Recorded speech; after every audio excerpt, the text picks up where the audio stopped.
Assalamualaikum warahmatullahi wabarakatuh. Perkenalkan, nama saya Aldila Ulul Azmi, NIM 2105112529, GSDC Angkatan 2021. Saya Fakultas Keguruan dan Ilmu Pendidikan, Prodi Pendidikan Guru Sekolah Dasar.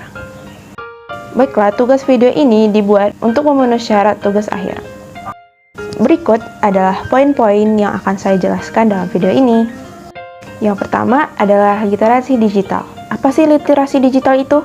Literasi digital adalah pengetahuan dan kecakapan untuk menggunakan media digital, alat-alat komunikasi, atau jaringan dalam menemukan, mengevaluasi, menggunakan, membuat informasi, dan memanfaatkannya. Apakah literasi itu penting? Iya, menurut saya literasi itu penting karena literasi dapat dipahami sebagai kemampuan seseorang dalam membaca dan menulis. Penguasaan literasi merupakan indikator penting untuk mengingatkan prestasi generasi muda dalam mencapai kesuksesan. Survei menunjukkan Indonesia berada di posisi 60 dari 61 negara dalam penguasaan literasi. Untuk fungsi belajar literasi digital, teman-teman pasti berpikirkan, apa sih manfaat belajar literasi digital itu? Nah, saya akan memberi apa manfaat belajar literasi digital. Yang pertama yaitu menghemat waktu, belajar lebih cepat, menghemat uang, membuat lebih aman, selalu memperoleh informasi terkini, selalu terhubung, membuat keputusan lebih baik, dapat membuat kita lebih bekerja, membuat lebih bahagia, dan mempengaruhi dunia. Manfaat literasi digital kegiatan mencari dan memahami informasi dapat menambah wawasan individu, meningkatkan kemampuan individu untuk lebih kritis dalam berpikir serta memahami informasi, menambah penguasaan kosakata individu dari berbagai informasi yang dibaca, meningkatkan kemampuan verbal individu. Saya sebagai mahasiswa tentunya literasi digital ini sangat penting dong untuk kita. Apalagi karena kita mahasiswa, kita tidak boleh gaptek, yang dimana kita harus bisa mempelajari literasi digital ini seiring perkembangan waktu. Literasi digital bagi mahasiswa, maka dari itu dapat kita simpulkan bahwa literasi digital adalah kemampuan seseorang dalam menggunakan serta memahami pemanfaatan teknologi informasi dan komunikasi. Hal ini bisa dilihat dari fenomena penggunaan perangkat teknologi di kalangan mahasiswa yang hampir semuanya memiliki perangkat teknologi. Mengapa literasi digital penting bagi mahasiswa? Pasti sumber bertanya-tanya kan?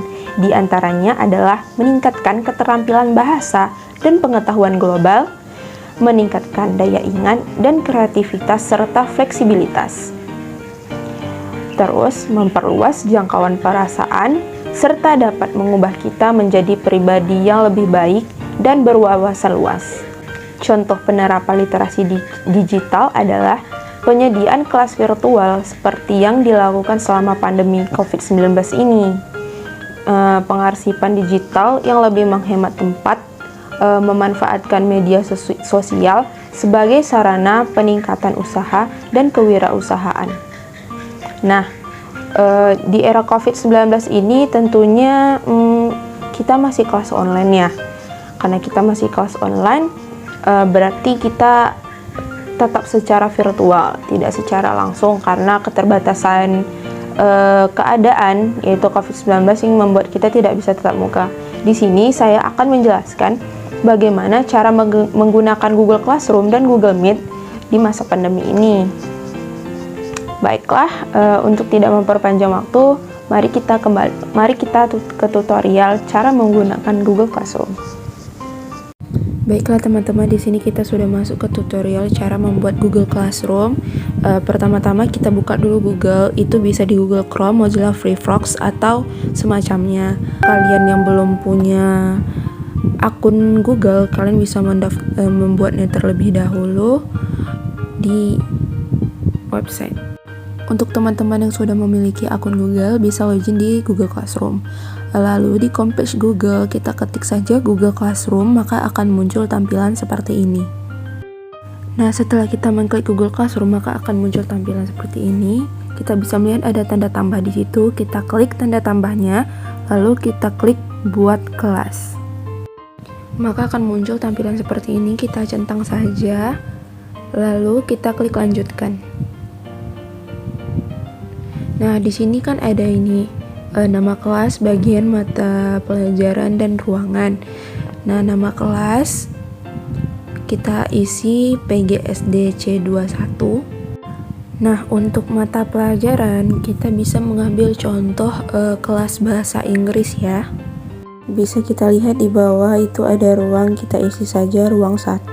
Untuk bagian itu opsional ya, boleh diisi boleh enggak. Setelah itu kita klik buat, maka akan muncul tampilan seperti ini.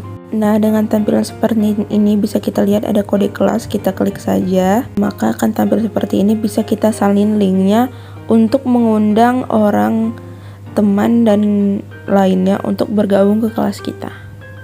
Kembali lagi ke tampilan awal, kita ada tulisan sesuaikan, kita klik saja. Di sini kita bisa mengupload video ya, video pelajaran, edukasi, atau seperti apapun yang bisa kita share di Google Classroom ini. Kembali lagi ke tampilan awal, di mendatang kita klik saja lihat semua. Di sini kita bisa melihat daftar tugas dari murid-murid yang belum diperiksa, yaitu untuk diperiksa, dan yang sudah diperiksa. Nah, kembali lagi ke tampilan awal, kita lihat di situ ada setelan streaming, kita klik saja. Sebelumnya mohon maaf karena laptop saya sedang bermasalah, saya kembali ke HP, buka saja lewat browser, tampilannya akan sama. Itu ada setelan streaming, kita klik saja, maka akan tampil tampilan seperti ini. Setelah itu, kita bisa mengganti kode kelas dengan cara mengklik yang diaktifkan lalu reset apabila tidak bisa bergabung ke kelas. Apabila kita scroll ke atas, kita bisa melihat di sini ada deskripsi kelas. Klik saja contohnya Monday, yaitu hari Senin, jam 13.30 sampai 14.20.